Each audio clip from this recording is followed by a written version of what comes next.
Hi and welcome to RackNerd. In this video, I'm going to show you how to set up an email account on your shared hosting service.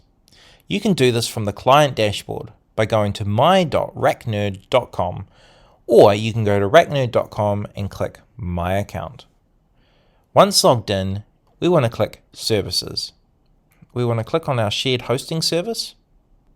We want to scroll down to where it says Quick Create Email Account.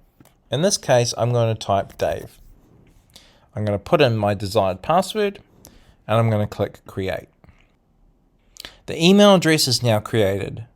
Now to view the email address, we can click Email Accounts. This will load up our control panel and you will see our email account is created. Now we can check the email by clicking Check Email. We click Open. And here is our email account. You can also access the email account by going back to the client dashboard and clicking Login to Webmail.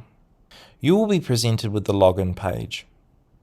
We can go Dave at RackNerd Demo and we can put in the password, and as you can see, we're logged into our email. If you have any issues, contact our support department by opening a support ticket or give us a call.